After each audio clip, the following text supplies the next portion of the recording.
What's up, Hayden Nation? Welcome back to another Talking to the Fans episode 62. Before we get into this, make sure to like, comment, subscribe, all that good stuff. We're here with a huge Braves fan. He's very active on Instagram. Blake Newsome, very active on Twitter as well. TikTok, he has an account as well. So we're here with him. What's up, bro? Hey, what's going on, Hayden? Good to be on the show. What you want to talk about? For sure. I think we should kick things off with the Braves. I mean, we've lost Max Fried and Kyle Wright. Right now, they're down. They're going to be out for some time. I mean, how can you see this rotation happening or going down, or who could you see getting called up to replace them? Like, how could you see all that working out? Dude, it's so tough. And I know a lot of people are going to point to thinking, oh, the Braves lost so many people in 2021 to injury. Well, they got enough pieces back by the playoff run, and they added some at the deadline. And those pieces they added were not pitching. The only pitching they added at that 2021 deadline was Richard Rodriguez. He did not make the postseason roster. He was putrid. That was the worst trade of the Braves 2021 trade deadline frenzy. And just point blank, Hayden, the Braves will not win a World Series this year without either a healthy Kyle Wright or healthy Max Fried at the end of the season. It just simply won't happen. You Definitely. saw, yeah, you saw last year.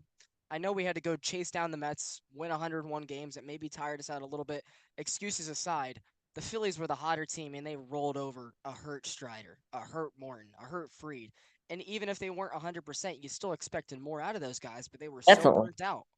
So even if you look at the years like 19 and 20, when the Braves weren't quite good enough yet, but they were looking to make strides and go further in the playoffs, the arms they were rolling out there just simply weren't good enough. The Julio Teherans and the Mike Fultoneviches of the world. The Braves will not win another World Series, and they kind of have to win one again in the next couple of years if they want this window to be worth it and do what the 90s teams could not and win a second ring.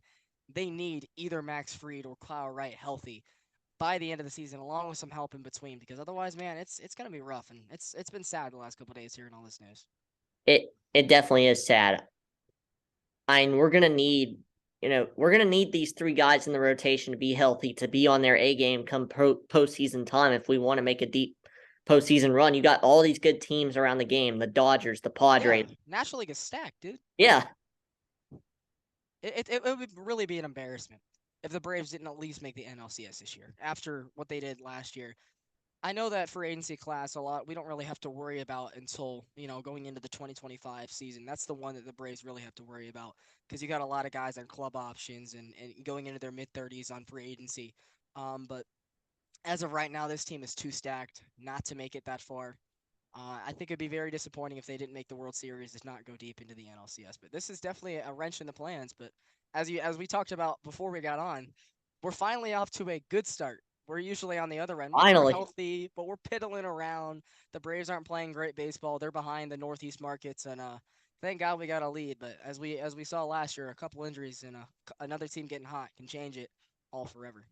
Yeah, and by the time this comes out, we might have already done it for the Mm-hmm. Braves, but we're chasing something very special tonight, and that is the best start to a season in franchise history over the first 37 games. Oh my.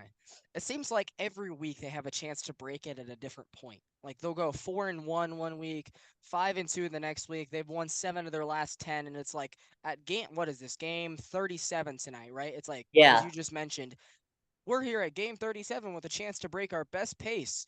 But then if you remember, they compared the 2013 squad, which I'm sure you were really young for. I remember that team. I was your age at that time watching that 2013 team with Tim Hudson, Evan Gattis, a young Chris Medlin, all those guys start a similar like 12-2, 12-3. And it was their best start since like the 80s. So it seems like if the team keeps rolling the way they are, they're going to have a chance to break whatever record it is every 10 or so games just because of how long the season is. I mean, as a Braves fan, I'm just going to say this. I really was kind of expecting us to struggle off this year because that's all we basically done the last couple of years. So you kind of got to have that mindset as a fan like myself coming into it. Like, Yeah. like I'm not trying to have, the utmost expectations for the first 37 games. I think we're going to hover around 500, get hot in June like we usually do, but obviously we've seen that's not the case. I mean, these guys like Murphy, Olson, etc. guys have been heating up for us and they've been carrying us, and we've even went through a lot of injuries too, and this team has just shown that it's not really affected them. And that's what you're seeing this year is I think it goes back to spring training, right? I know those games don't count or matter in the grand scheme of things, but you know what they do? They build momentum. In the last couple years, when and I don't think a lot of people really talk about this because I don't think many other people, unlike myself, have connected the dots like this. The last couple years, with the Braves have had slow starts, Hayden. They had really bad records in spring training, and again, people will immediately go to the line of those games don't count, those games don't matter. And I get that. Do those games matter at all to our record as of, sitting here recording on the night of May 10th, 2023? Not at all. But they do build momentum. It's hard to lose 13 or 21 of 34 games and just immediately turn on the pedal 2 days later in a whole different city playing the same game. So I'm really glad that this team this year, especially at the very end of spring training, won like what 7-9. They finished like third in the Grapefruit League standings because yes, while those games don't matter at all, it's the repetition, it's the chemistry, it's the momentum that you ride into the season with to start on the right foot. You see the Dodgers the last 10 years have had great Aprils and they've kind of fickled out every October, but they've been able to get there and win the West easily a lot of years by having great seasons from late February till when they clinch the NOS. The season starts in February, not April 1st. Definitely.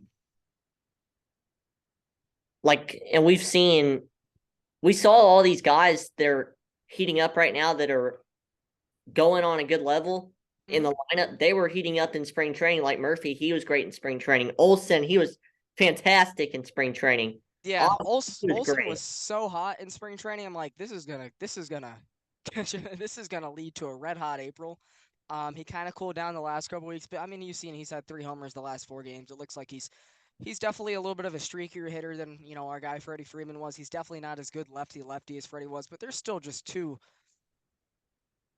almost Hall of Fame caliber first basemen at the paces of their career, and I'm glad that the Braves were able to have both of them in the uniform pretty much simultaneously. Yeah. And for all you guys watching, all the baseball fans, we're gonna hop into the rest of the game in a second. But I got Sure. one more question about Matt Olson. Uh-huh. I want to know because the shift is not in the game anymore. Do you think that's helping out Matt Olson a little bit? Um, I'm someone who doesn't really live off the batting average statistic as much as everybody else. I'm not one of those people that's fully in sabermetric land, but I'm not also the person who fully lives on, baseball card stats. I'm in that middle where I think the sabermetrics really do play into a factor, and they're there for a reason. But I also know games aren't played on paper. So as much as you want to talk about some of the stats like the F wars and the slug pluses and all those extracurricular statistics, games are still played between 18 people every night. Yeah. So to kind of get back to your question, he's really kind of lived and died the last couple weeks with the slump he had at the end of April, as we're seeing Travis Arnaud on the field for the first time since his concussion, right? Um, Olson, it seems like he's had a little bit more luck over there in the hole, but his average is still kind of around 250, 260 with the slump he just had. So I don't really know. I'm just glad that he's finally fully settled in this year, unlike last year when he was coming in pressing, having to replace Frederick. Sorry if that wasn't the greatest direct answer, but It's all good. I mean, kind of answered my question a little bit. So yeah, but I'm not a person who, the batting average or, just all those other stats other than the batting average, the RBIs and the home I runs. But I really like OPS. Like OPS and same. FIP for pitchers. Those are two of the sabermetrics I really like. And some of the stats that I've kind of moved away from, or as you said, are slowly starting to move away from the batting average, and I'm slowly starting away from. I mean, I've been long gone from pitcher wins, but that's one I don't really think you care for unless you're 2022 Kyle Wright. And yeah, definitely. Like you take a look at the batting average, there's one player from last year that kind of stands out to me, and that's Kyle Schwarber. I mean, he hit what 45 home runs or something like that last year, but batted Led like off. 206. Yeah. I mean, I think there's exceptions to the rule. Like Luis Arias is hitting 430 here in the month of May, and at that point, yeah, the batting. We know that he has no pop, so Yeah. you're not really gonna. I mean, except in the World Baseball Classic, he popped off for 2 home runs in that one game versus the United States. I'm like, whoa, okay, interesting stuff. But when you look at a guy like him, who knows not really gonna hit the ball out more than 6 or 7 times a year, I don't think it really matters to a huge degree if you look at his slugging, because he's gonna put the ball where the fielders aren't getting play. I think that's where I come back to the line of games are not played on paper, and certain guys play differently than other players. So a guy for like Luis Arias, I think his batting average matters a whole lot more than, as you said, another player in the National League East, Kyle Schwarber. Oh, Dylan Lee. Is he gonna get shelled tonight, like in Game 4 of the 2021 World Series when he made his first technical Major League Baseball start? We'll see.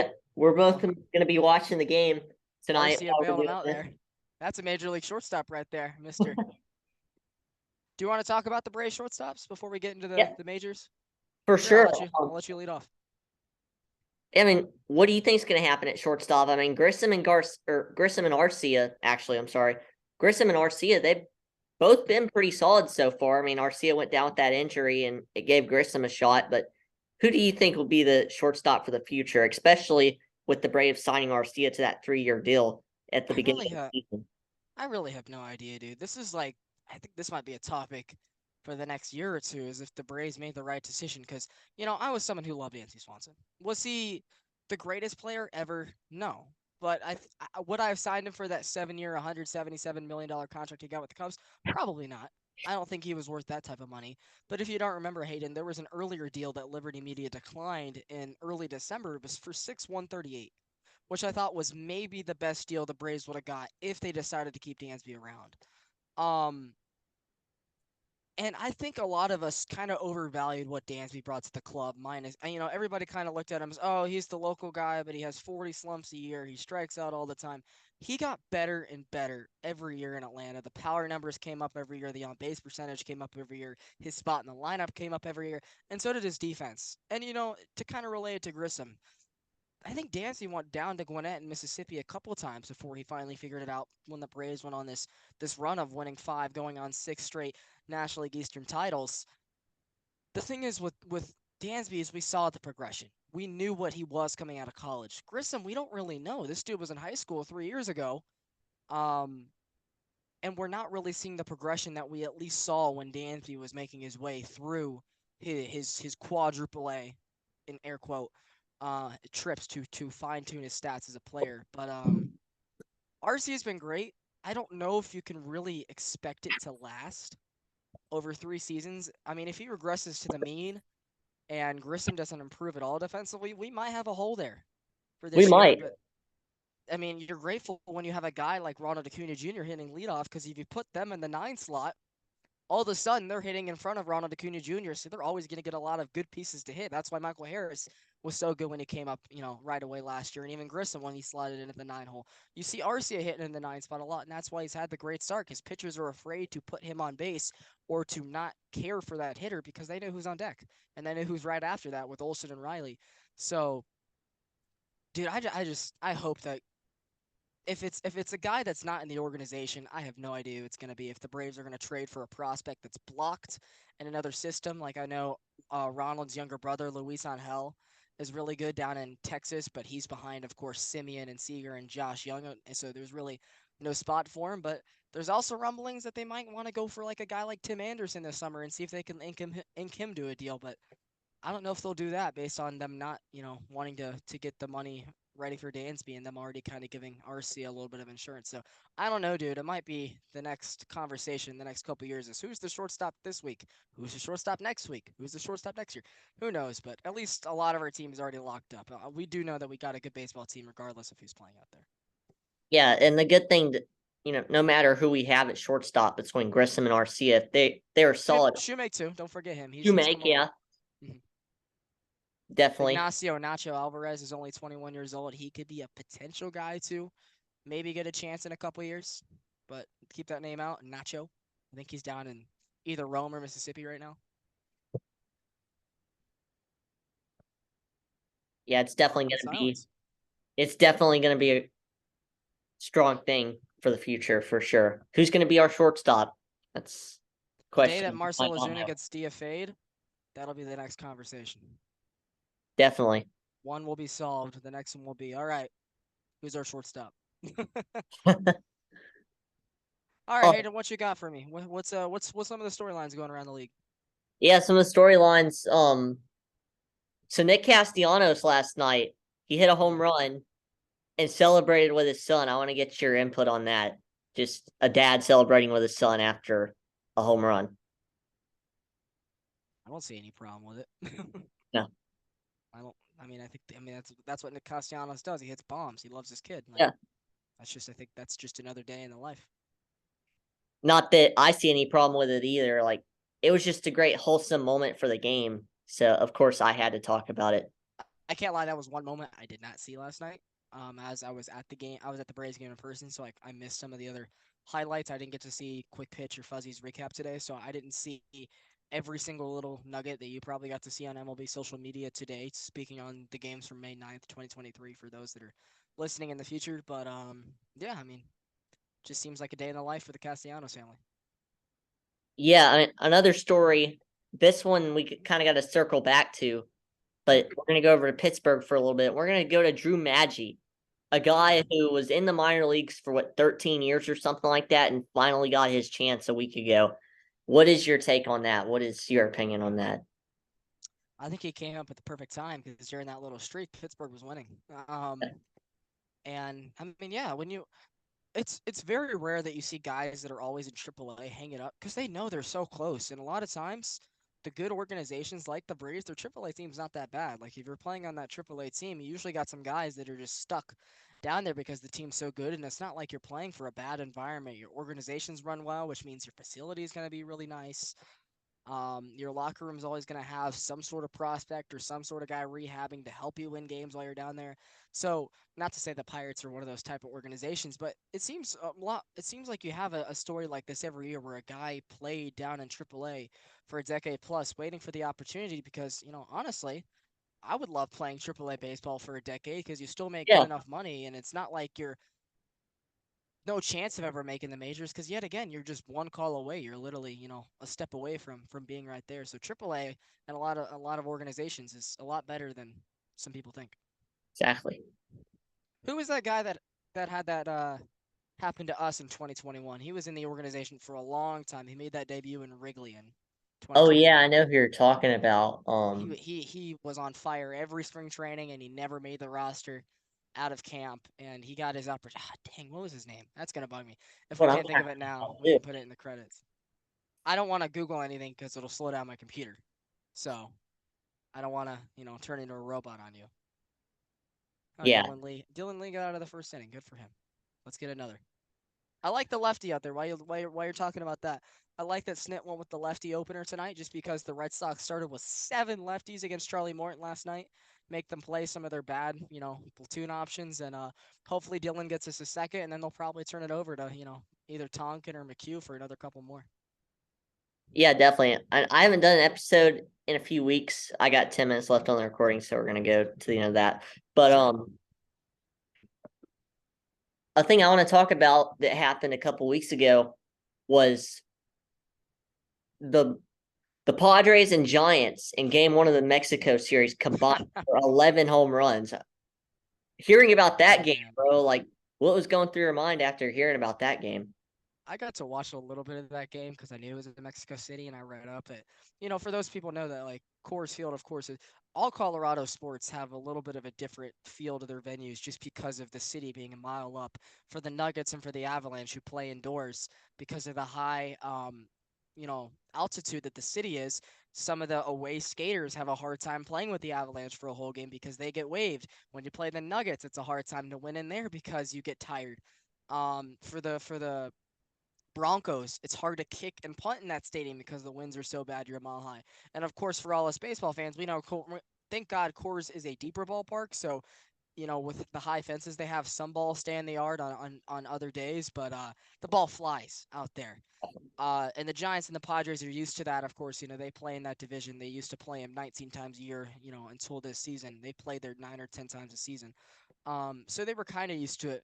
But now put it internationally, 3,000 feet higher against those lineups who bang. The Giants lineup is definitely better than the pitchers they're running out there. I think the Padres are a much better team as of right now. But for the lineup's sake, I'm sure the pitchers were shaking in their boot, thinking, "Please don't be next. Please don't be me next." running out there to throw. Because I'm pretty sure you said Saturday had the 11 homers. Didn't Sunday have like 7 or 8 as well? It was pretty Yeah. ridiculous doing rate. Everybody got their stats up, including the pitchers. Yeah, a topic that came out just yesterday is Orlando, Florida. They could be getting a baseball team and they could be getting a very sick stadium from what we saw in the images. Yeah. What's your take? I don't know. I don't think Orlando would be the place to put a team. I think the Rays just need to relocate to somewhere else in the Tampa area, put them closer to downtown where the Lightning and where the Buccaneers are, put them in that same little complex. Um, and the Marlins, like the culture's down there. There's a lot of people. I mean, you saw it in the World Baseball Classic. There's a lot of Latinos and a lot of snowbirds down there that need more than just the Yankees that love baseball. And if the Marlins were a competent organization, the fans would show up. You see when they have these little winning streaks that they usually have at the beginning of the year. The fans are there a lot. I mean, a lot more packed than they are than other nights. So I don't think that there's a shortage of fans in the state of Florida, but clearly it's a market that's taken a long time to develop. Like the Rays are finally starting to get people in there with the historic start they had this year. And now that it's, as I just spoke about, those are two cities where a lot of people are not from there. A lot of Latinos are not from America, but they love baseball wherever they're from. For Tampa, you have a lot of people that are, Yankees fans, Red Sox fans, Braves fans, Mets fans, teams from across the country that are from up north or from other areas of the southeast that didn't like the Rays because they already had their own team. It took that organization 25 years of winning, which they have won. They haven't won a World Series, but the Rays are one of the best run franchises for what it's worth. You're finally seeing our generation start to have a big Rays fan base because of how good they've been. So you're finally making these strides. The Marlins are finally coming around, doing some things, better. And the Rays are finally looking like they might get out of the trop, and they continue to win. And now you're going to throw a monkey and a wrench in there and put another ballpark? I don't know. And the design is beautiful, but I don't think people know. I don't think glass heat for a baseball stadium in Florida would go over too well. That'd be a lot of heat exhaustion in there. Either that or it's going to be some expensive fiberglassing, which I don't know if the MLB will pay for. I Yeah, love the idea, but I think Orlando is not the best spot for it. Maybe put them in Raleigh, Carolina. Put them where the Hurricanes are. Maybe that's a state they should expand to. Get Charlotte, Raleigh, and market if they want to put another team in the Southeast. I don't want it though. I like Braves country the way it is. yeah, yeah. I mean, the only way I could really see Orlando being a possibility for a baseball team is if the Rays either move there, Yeah, relocate there, or or another team. just move Like somewhere else. I don't see an expansion going there for sure. I I really think don't. it's got to be either Nashville or Charlotte. If they're going to expand in the Southeast, it'd have to be those two cities. I don't think they'd try Orlando or Jacksonville. And in my personal opinion, I mean, it'd be kind of hard to put a baseball team in Orlando when you already got the Rays because, I mean, Tampa Bay is only about an hour and a half Hmm. from Orlando, and And it's just going to be a hard process. the Magic are the only thing that's in that city, and they're not a really well run organization. They don't draw a lot of fans. And until recently, Tampa sports, the Lightning have won their two cups the last couple of years. The Bucks did win their Super Bowl with bringing Tom Brady and company in, but as we just spoke about with the Rays taking 30 years, it's just Florida sports professionally wise have taken such a long time. It's a predominantly run college state with the Hurricanes, Florida State, the Gators, UCF's really good. I don't think it's the best idea for sure, but I love the idea for what it's worth. What else you got? We got 4 minutes. We can work some more in. Yeah, I got one more question for you that I'm going to ask. Might take you Sure. a second to get through it, so I think we'll have enough time to get it down. But I Okay. want to ask you about your social media journey because I've seen your stuff on Ooh. Instagram and you've been posting for what it feels like years now. And you've been posting about Braves and baseball. I mean, how did that kind of all start for you? I know you don't have the biggest page out there, but you have a pretty solid one. So Yeah, reps are reps. yeah, My Instagram I mostly post on my story more than, my actual page, but hey, and since I was, 10 years old when I realized I wasn't good enough to be an athlete itself, whether I was going to play baseball, football, basketball, whatever the sport was. I just knew I wasn't going to be good enough. I'm fully grown. I'm 19. I'm almost 20 years old. I'm only 5'7". I'm like 168 pounds. I'm just not the size of a professional athlete. I'm just not gifted enough to do it, even if I wanted to put the work in. So I wanted to look somewhere else in the industry, and I came along, sportscasting, whether it was doing talk shows, whether it was, writing, doing play-by-play, which I do for my old high school still, for their football and baseball games during the fall and the spring. Just things like that I've kind of worked on for years. And sure, I've gotten better with it over the years. I kind of finally started using Twitter towards the end of the pandemic, and I'm, at like 1.3 thousand over there as well. My for those that are watching, is right here under my name. I'll follow you guys back. I post all types of Atlanta sports content and sports content in general on there. I do live tweets during games, hot takes, writing, all that type of stuff. And yeah, I kind of already spoke on the Instagram. It's just it's something I like to do. Like whenever the Braves, the Hawks, the Falcons, any big sports thing happens, I like to post on my story what the just memes I see or final scores with the song that's in my head. It's fun for me to do. YouTube, I used to be a lot bigger than I was. I've kind of been doing a show this year called the Tomahawk Timeline about once a week, just kind of recapping kind of what we're doing here on, what's been going on around baseball and what the Braves have been the last week. So, this next episode for me will be very sad, talking about Max Fried and Kyle Wright, but, simultaneously getting Orlando and Travis back, and Russell, but, it's a win-lose situation for the Braves. And I'm trying to think if there's any other social media I missed out there. Yeah, I mean, my plan someday is to hopefully be a sportscaster, as I said, whether I'm doing a talk show nationally or locally, or a play-by-play voice for, a team, or, a network. That's my goal, is to find somewhere in the sports journalism world. It might take me a while, but I'm willing for the ride. You got a head start too, though. So Yeah, I mean, in November, and if you might be interested, I think you'd be a good person to have on there. As one, if we could find time for you and you'd be interested. It takes a lot of time to do, but I was yeah, actually you're broadcasting my own MLB The Show tournament back in. that's what's up. Yeah, I can help you Yeah. with that. Yeah, that'd be fun. I know you're also part of the MLB content creator class, right? Or you're trying to No, join not that. yet, unfortunately. You're trying. It's Ryan, coming. So you'll get there. So we only got a minute left. I got a rapid fire question for you, because we talked about it before the show. I got to get your official mark on here. We talked about the rumblings. Shohei has like a 10 or 11-year, $700 million contract that they're trying to get to him this week while the Angels are winning. Does he sign it now, or will he be traded in August or leaving for agency? and before I answer that question, just for everybody, since the time's running out and I can't really see how much more time we got, for Yeah, everybody, peace out. This was a great episode for sure. this is awkward. But I could really see Ohtani getting traded to the Dodgers at the deadline. I feel like maybe, possibly, or he signs with the Dodgers in the offseason. I feel like no matter what, he's going to He end up. has him leaving, guys. If we get cut off, there's your answer. Yep. Thanks for having me on, though, Hayden. Of course, dude. It was a great episode.